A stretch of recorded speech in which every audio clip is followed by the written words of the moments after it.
Olá, bom dia. É uma alegria chegar até na tua casa nessa manhã. Peço licença para conversar contigo, trazer até ti a palavra do Senhor, palavra que edifica, palavra que traz esperança, palavra que é alimento para a alma humana. É uma satisfação enorme poder estar na tua casa nesta manhã, através da internet, através desse instrumento, desta ferramenta preciosa que está ao nosso dispor nos dias de hoje. Este é o culto da comunidade luterana do Fundo Canoas. Sou o pastor Everson, muito prazer em conversar contigo. Deus nos saúda com a palavra de João, o Evangelho de João, capítulo 8, versículo 12, que diz assim: Eu sou a luz do mundo, quem me segue nunca andará nas trevas, mas terá a luz da vida. Esta palavra de Jesus, ela sinaliza para aquilo que Ele é a luz do mundo. Ele é aquele que quer conduzir o ser humano, que quer conduzir a homem e mulher durante a história humana. Sem Jesus, a nossa vida é uma vida vivida na escuridão. Sem Jesus, a nossa vida é uma vida vivida no vazio. Mas com Jesus, nós não andamos errantes. Com Jesus, nós não andamos perdidos. Com Jesus, nós não andamos tateando por aí, tentando encontrar o caminho. Com Jesus, nós temos direção. Com Jesus, nós temos orientação. Com Jesus, nós temos o caminho certo a seguir. Ele é a luz do mundo. Sem Ele, estamos nas trevas. Mas não precisa ser assim, que andemos em trevas, porque Ele quer ser a nossa luz. Dia e noite, Ele quer ser a nossa luz. Nós começamos este culto online em nome de Deus, o Pai, o Filho e o Espírito Santo. Amém. Eu te convido a uma palavra de oração. Senhor Deus, nós queremos te agradecer, te louvar e te bendizer por mais esta oportunidade que temos de nos reunirmos através da internet, pela oportunidade que temos de chegar na casa, nos lares de tantas famílias, de tantas pessoas no dia de hoje. Obrigado, Senhor, porque a tecnologia nos permite isso. Senhor, que a Tua palavra possa também falar profundamente ao nosso coração. Que a Tua palavra possa falar profundamente à nossa alma. Que a Tua palavra possa nos conduzir pelos Teus caminhos. E Teus caminhos não são caminhos de treva, não são caminhos de confusão, não são caminhos de escuridão. Os Teus caminhos, Senhor, são caminhos de vida, são caminhos de luz. São caminhos, Senhor, seguros. São caminhos que conduzem à vida.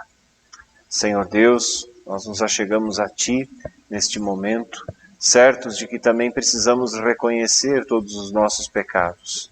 Tu nos conheces, Tu sabes, Senhor, tudo o que se passa em nossa mente, tudo o que se passa em nós, todas as nossas atitudes, palavras, Tu conheces tudo a nosso respeito. E por nos conheceres tão bem, nós chegamos até Ti, para pedir por misericórdia sobre nós, para pedir por Teu perdão, para pedir, Senhor, que Tu nos dês a oportunidade de estarmos na Tua presença, com um coração limpo e restaurado. Assim, Senhor, nós oramos e pedimos sobre nós a Tua bênção, pedimos sobre nós, Senhor, a Tua presença, pedimos sobre nós, Senhor, o Teu cuidado, o Teu perdão e misericórdia, no nome de Jesus. Amém. A palavra de Deus, ela nos aponta para um Deus que conhece todas as coisas, um Deus que te conhece, um Deus que conhece a mim, um Deus que sabe tudo o que nós estamos vivendo, fazendo.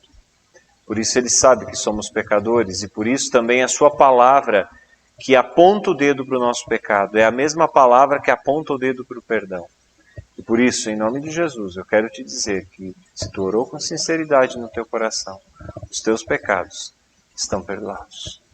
Amém. Nós queremos acompanhar agora uma canção e na sequência então a pregação da palavra de Deus.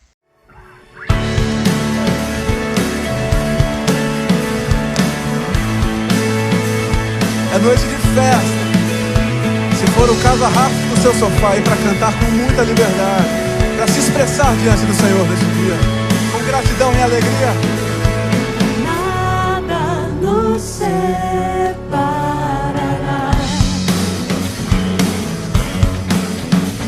dos laços do teu grande amor.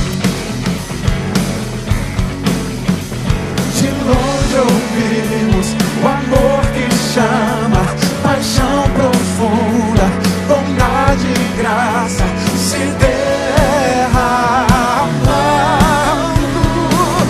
É tão profundo, tão imenso e cobre-nos, é furioso, poderoso e abraça-nos. Só Ele pode devolver a vida aos corações. O Pai que seu Filho nos deu, o Filho que por todos morreu, em nós derrama amor e graça e nos convida a sua mesa, nos alcançando. É tão profundo, tão imenso e cobre-nos, é furioso, poderoso, abraça-nos. Só Ele pode devolver a vida aos corações. É tão profundo, tão imenso e cobre-nos, é furioso, abraça-nos. Só Ele pode devolver a vida aos corações, a vida aos corações. Devolve a vida, Senhor, transforma-nos, Deus.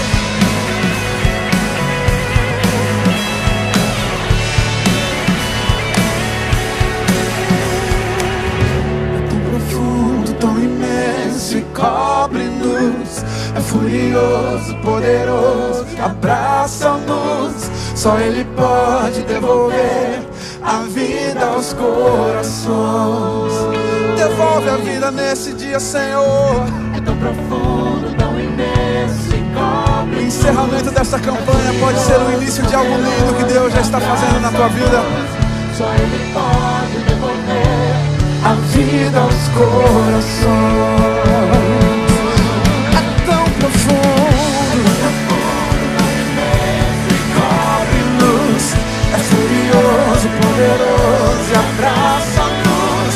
Só Ele pode devolver a vida aos corações, a vida aos corações, a vida aos corações, a vida aos corações, a vida aos corações.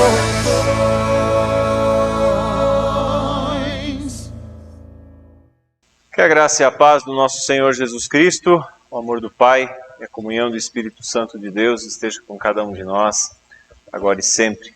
Amém. A gente está acompanhando uma série de pregações aqui na comunidade luterana do Fundo Canoas, tanto online quanto presencialmente, que é inspirada na novela da Rede Record TV, que é a novela Gênesis.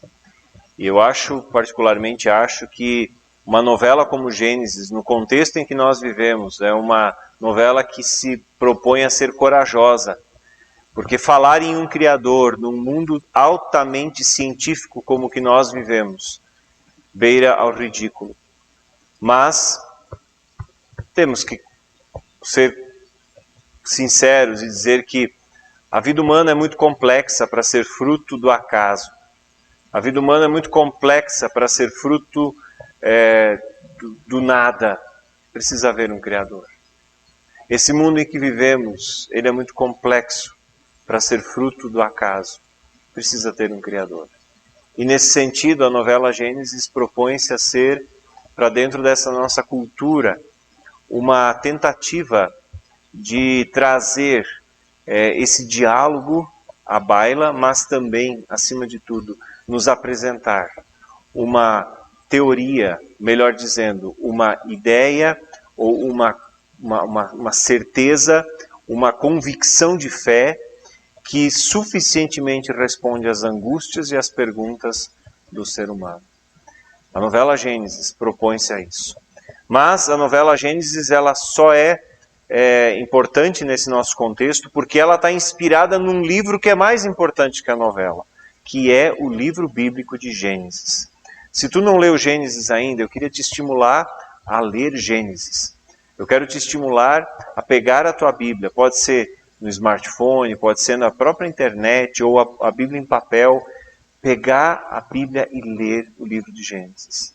Agora um alerta, não leia o livro de Gênesis como um cientista em busca de provas históricas para provar os fatos. A Bíblia precisa ser entendida como um livro de teologia, como um livro que nos apresenta o agir de Deus na história humana. E, portanto, aplicar os princípios da ciência histórica para dentro do texto bíblico, em primeiro lugar, é covardia, porque o texto bíblico não se propõe a ser um livro de história. O texto bíblico se propõe a ser um livro de teologia, se propõe a ser um texto de teologia. Portanto, a gente precisa fazer a leitura do livro de Gênesis com as lentes adequadas. Esse alerta é importante, porque se a gente simplesmente aplica a ciência para dentro do texto bíblico, a gente daqui a pouco vai dizer assim, não tem valor, porque muitas questões não podem ser provadas cientificamente. Muitas questões precisam ser entendidas no seu contexto, no contexto semita, no contexto hebraico, no contexto de uma cultura muito diferente da cultura ocidental. Por isso, o livro de Gênesis é um livro teológico e, como tal, precisa ser estudado, lido e compreendido. Muito bem, nós queremos hoje continuar meditando sobre o livro de Gênesis, sobre a história do Gênesis. E hoje nós queremos conversar sobre um personagem que entra para a história da humanidade, que entra para dentro da história do cristianismo como o construtor da arca. Quem conhece um pouco do texto sagrado sabe que eu estou falando de Noé. Noé entra para a história como aquele que constrói um grande barco e no qual são protegidos, ou são salvos, melhor dizendo, do dilúvio, um casal de cada espécie de animais que habitavam a terra. Essa é a história por trás do Noé. Um grande barco, do dilúvio e de um casal de cada animal que foi salvo então através dessa mega construção que Noé fez. Mas existe uma outra nuance, existe um outro aspecto da vida de Noé que é importante e que a gente precisa entender, e que a gente precisa compreender, e que a gente precisa saber que isso certamente marcou muito mais a vida de Noé do que propriamente a construção do barco. Eu quero ler contigo o texto bíblico da pregação de hoje. Vai estar projetado aqui do lado. É o texto de Gênesis, o capítulo 6, os versículos 9 a 11, que dizem assim: Esta é a história da família de Noé. Noé era homem justo, íntegro entre o povo da sua época. Ele andava com Deus. Noé gerou 3 filhos, Sem, Cã e Jafé. Ora, a terra estava corrompida aos olhos de Deus e cheia de violência. Até aqui. Esse é o texto, então, com o qual nós queremos nos ocupar nesta manhã. O texto bíblico começa falando de Noé e da sua história de família. Noé entra para a sua história de família, ele é conhecido na sua história familiar como um homem justo e íntegro. Um homem justo e íntegro. Essas duas palavras são extraídas de contextos diferentes. A palavra justo vem do linguajar jurídico, característica de um homem que obedece à legislação vivente. Em outras palavras, Noé era um homem que seguia as regras de conduta, as normas estabelecidas na sua comunidade. Ele era um homem que se envolvia na comunidade e ele vivia as regras ali estabelecidas. E isso tornava ele, então, um homem justo. Essa palavra justo não era um homem justo, é uma palavra extraída do contexto jurídico, do linguajar jurídico. Ele era um homem que vivia uma vida correta, um homem que obedecia às regras, às leis, o que estava vigente naquela época. E isso então dá a ele a marca de um homem justo. A segunda característica que nos é dita aqui sobre Noé era a característica de que ele era um homem íntegro. E essa palavra, diferente de justo, ela tem uma origem no culto, uma origem no contexto do culto. O comportamento de Noé não era simplesmente um comportamento de piedade, mas sim era uma vida de relacionamento, de confiança, de entrega a Deus. E por isso ele não era apenas um servo de Deus, mas sim um confidente de Deus. E aqui nós temos então duas marcas bem interessantes e distintas de uma só pessoa. Noé era justo, era alguém que vivia as regras estabelecidas na sua comunidade, alguém que vivia no seu contexto as normas que estavam vigentes. Noé era um homem que fazia o que tinha que ser feito. Mas Noé também era um homem íntegro, um homem que tinha um relacionamento, que tinha uma vida, que tinha uma experiência com Deus. E essas duas características se fundem na mesma pessoa. Só que Noé não é lembrado, via de regra, por ser um homem íntegro e justo. Ele é lembrado como o construtor da arca. Alguém que tomou sobre si a tarefa que Deus deu de construir um mega barco para que ali pudessem ser alojados os animais. Ele entra para a história como o construtor da arca, mas ele não é lembrado pela maioria absoluta das pessoas como um homem justo e íntegro. A maioria dele lembra como construtor da arca, mas poucos lembram dele como homem justo e íntegro. Mas vem cá, por que teve que acontecer o dilúvio, pastor? Bem, a palavra dilúvio significa uma chuva muito intensa, uma chuva abundante, uma chuva permanente que causa enchentes e inundações. E o porquê? O porquê nós lemos no versículo 11. Porque a terra estava corrompida à vista de Deus e estava cheia de violência. E o texto continua nos versículos 12, 13 e seguintes, contando como estava a situação da terra. A terra estava vivendo um caos. Muito parecido, talvez, com o que a gente está vivendo hoje. Um caos. A terra estava cheia de violência, como hoje. A terra estava cheia de pessoas que estão vivendo de qualquer forma. A terra estava corrompida. Muito parecido com hoje. Muito parecido com hoje.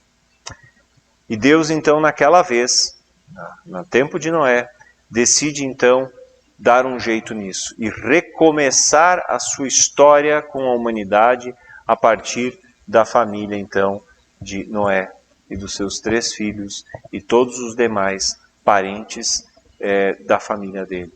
Por conta da justiça e da integridade de Noé, Deus recomeça a história da humanidade com Noé de um outro jeito, de uma nova maneira. E depois do dilúvio, Deus faz a promessa hoje, promessa essa que é mantida até hoje, de que ele jamais repetiria tal ato. Jamais a terra seria totalmente inundada outra vez. Jamais a terra viveria um novo dilúvio. E é por isso que Deus suporta tanta barbaridade como nós vemos aí ao nosso redor. Basta a gente abrir os olhos, basta ligarmos as TVs, os noticiários, basta lermos os jornais, basta vermos a quantidade absurda de dor e sofrimento ao nosso redor. Muito bem. Noé entra para a história como um homem justo e íntegro. O seu legado é o legado de alguém que vivia uma vida com Deus de maneira profunda e encarnada na sua vida. E aí a gente tem que entender essa dinâmica. A dinâmica da vida de Noé. Era uma vida que no dia a dia fazia tudo o que precisava ser feito. Era um homem correto, era um homem honesto, era um homem que tinha princípios claros, era um homem que honrava a sua palavra, era um homem que honrava a verdade, era um homem que honrava seus compromissos financeiros, era um homem, enfim, que tinha uma vida correta. Um homem que cuidava com a maledicência, um homem que, enfim, tinha uma vida que era de dar inveja. Mas essa vida que era de dar inveja, vamos dizer assim, é uma vida que tem uma origem. A vida de justiça de Noé tem a sua origem na integridade da sua vida.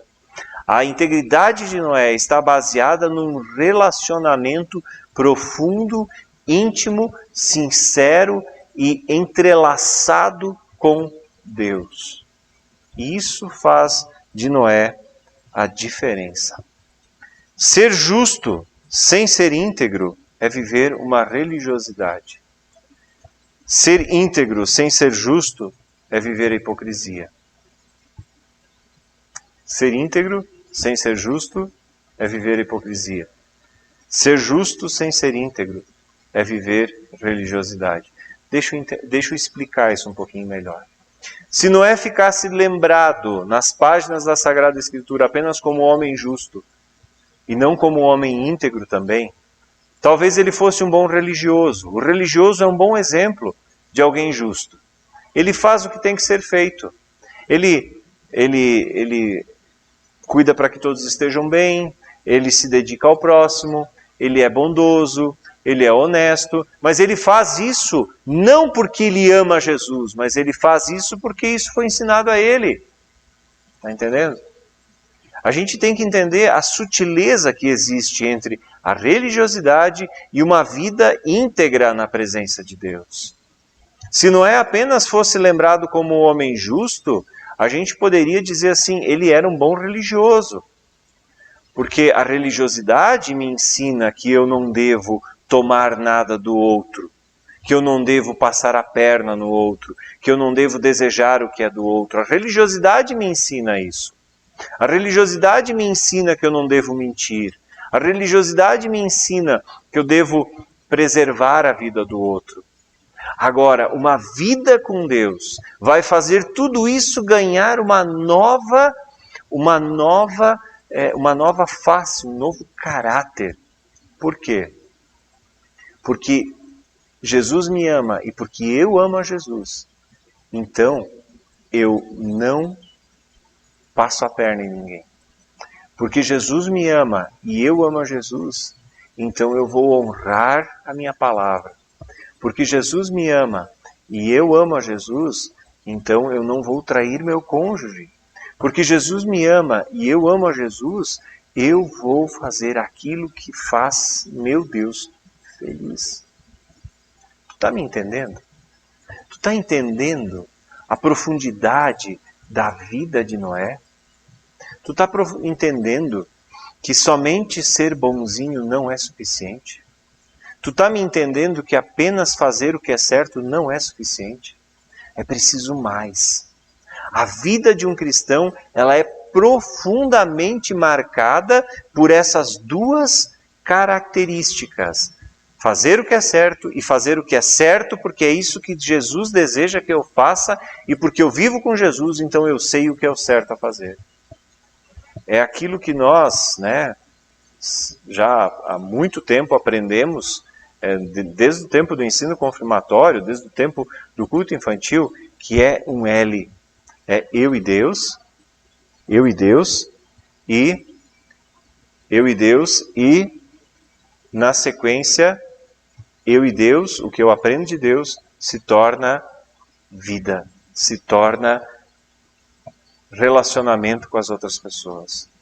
Não adianta eu dizer que amo a Deus e vejo o outro passando fome. Tiago nos alerta disso. Não adianta eu dizer que amo a Deus e saio falando mal do outro. Não adianta eu dizer que amo a Deus se eu vejo o outro precisando da minha ajuda e eu não faço nada. Ser justo sem ser íntegro, fazer o que é certo sem amor a Jesus é religiosidade. E amar a Jesus e não fazer o que Jesus me pede pelo próximo é hipocrisia. E a gente vê isso aos montes na realidade dos dias de hoje. A gente vê isso aos montes. Pessoas que são religiosas e que não passa disso. Que não passa disso. Pessoas que são religiosas, que são pessoas que são lembradas pela sua bondade, que são lembradas pelo seu altruísmo, que quer dizer a capacidade de se entregar pelo outro, mas que não conhecem Jesus, que não têm certeza da salvação, que não têm certeza do seu nome estar escrito no livro da vida. Religiosos. No tempo de Jesus, o que mais tinham eram religiosos. Eram fariseus. Se eu lembro, por exemplo, de Marcos capítulo 7, onde Jesus ataca os fariseus dizendo, olha, a lei do Corbã de vocês é piada. Por quê? Porque vocês deixam o pai e a mãe padecerem porque usaram a lei do Corbã. Quer dizer, o que eu poderia gastar com os meus pais para que eles tivessem um bem-estar, eu dediquei a Deus, portanto meus pais passam necessidade. Não é isso que Deus quis. Eu estou falando com as minhas palavras, óbvio. Está lá em Marcos 7, tu pode ler, pode acompanhar na tua Bíblia. Então, Jesus ataca frontalmente os religiosos. Mas Jesus também ataca frontalmente os hipócritas. Jesus ataca frontalmente os hipócritas quando ele diz assim, olha, como é que tu vê o cisco no olho do outro se tu não repara no baita pedaço de madeira que está no teu olho? Sabe, a gente não pode simplesmente conhecer a Sagrada Escritura e ainda apontar o dedo para o outro, apontando o erro do outro, sem que a gente perceba que a gente precisa viver também a palavra no dia a dia. Querido, Noé me ensina que vida com Deus e vida em sociedade precisam estar entrelaçadas. Noé me ensina que a vida com Deus se transforma em ação e que a minha ação é regida pela minha vida com Deus. Caso contrário, eu serei apenas um religioso. E se a minha vida com Deus não se traduzir em prática, então eu me torno um hipócrita. Por quê? Porque talvez lá na igreja eu até faça assim com a cabeça, dizendo, não, pastor está certo, a gente tem que ser honesto, mas quando eu saio da porta da igreja, eu estou fazendo focatrua. Está me entendendo? Noé, ele tinha essas duas marcas. Ele era justo, ele era um homem que fazia o que era certo na sociedade, na sua comunidade, mas era um homem que fazia o que era certo na sua comunidade, na sociedade, porque ele amava a Deus. Ele tinha um relacionamento profundo, sincero. Ele tinha momentos com Deus, onde Deus falava com ele. E queridos, a nossa família pode ter um novo desfecho. A história da nossa família pode ficar marcada profundamente se nós entendermos que Deus nos chama para sermos justos e íntegros. Que a nossa justiça é fruto da nossa integridade. Que a nossa vida no dia a dia, na sociedade, na família, é fruto da minha vida com Deus. A nossa família pode viver uma revolução se eu experimentar a revolução que Deus deseja fazer na minha vida. A minha família, a minha história pode ficar marcada para todo sempre se eu entender que Deus me chama para viver uma vida de justiça e integridade. Não só justiça e não só integridade. Não só ação, mas acima de tudo, vida íntima com Deus. A marca que Noé deixa para sua família e a marca que Noé deixa para nós hoje, pessoas que vivemos milhares de anos depois de Noé, é a marca de alguém que andou com Deus, que ouviu a voz de Deus. Com alguém através de quem Deus começou de novo a história da humanidade. Alguém com quem Deus teve um relacionamento tão profundo, a ponto de Deus querer começar com ele uma nova história na humanidade. Esse é o legado que ele nos deixa. Eu te pergunto, qual é o legado que tu quer deixar para a tua família? Qual é o legado que tu quer deixar para as futuras gerações? Qual é o legado que tu queres deixar para os teus filhos e filhas? Queridos, os nossos filhos são os melhores sensores de hipocrisia. Eles sabem quando a gente fala uma coisa e vive outra.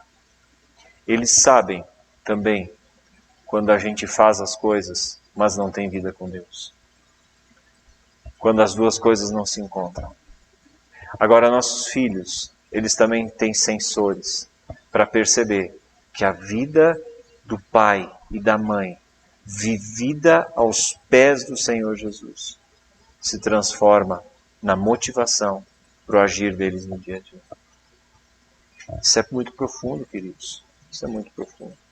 Porque nós, via de regra, somos acostumados à religiosidade. Não, tem que fazer assim porque a igreja pede que seja assim. A igreja não pede que seja assim. É Jesus.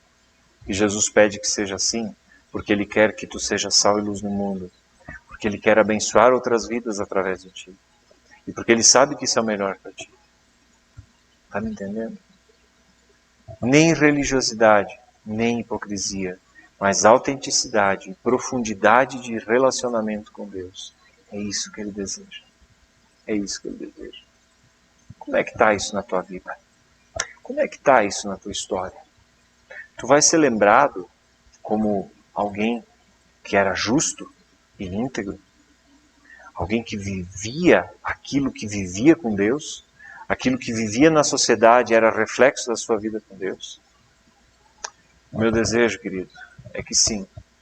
O meu desejo é que a tua vida seja um espelho da tua vida com Deus.